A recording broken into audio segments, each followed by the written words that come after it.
The Haunting of Hill House co-star Oliver Jackson-Cohen has revealed the finale hides a dark Easter egg in plain sight. Director Mike Flanagan has emerged in the last few years as one of the brightest voices working in the horror genre. His work tends to feature both rich characters and writing, whilst also being insanely creepy and tense. His adaptation of Stephen King's unfilmable novel Geralds Game was considered one of the best genre efforts of 2017. His low-budget thriller Hush saw him milk the maximum amount of suspense out of a simple premise. And his 2016 prequel Ouija, Origin of Evil is considered vastly superior to the original. Flanagan's most recent project was the 10-part Netflix series The Haunting of Hill House, which has received near unanimous praise. The show follows the Crain family and is split between two timelines, one featuring the family living in the titular haunted house and the other 26 years later as the grown-up siblings confront their past. It's a show that manages to be both terrifying and emotional, and each member of the family is thoroughly fleshed out.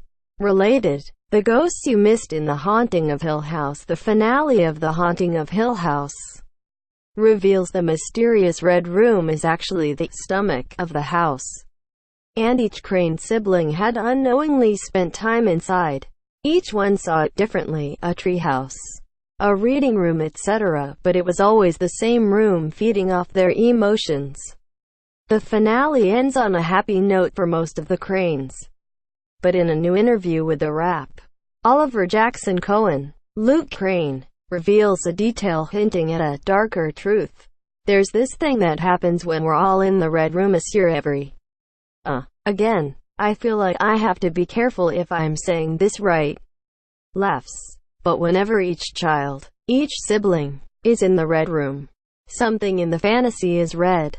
And it'll be a very, very small thing. For Luke, when Luke gets taken to the hotel room, he's worn Converse throughout the show, and all of a sudden his Converse are red.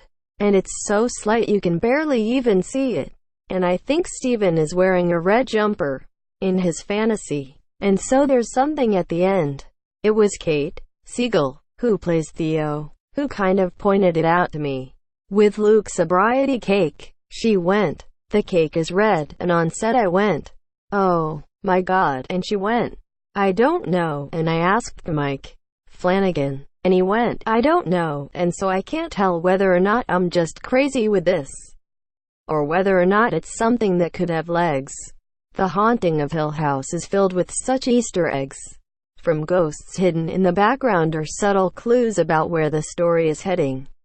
Flanagan recently revealed the show almost ended on a more ambiguous note, with the surviving Crain family members gathered in front of a window that resembles the one seen in the red room.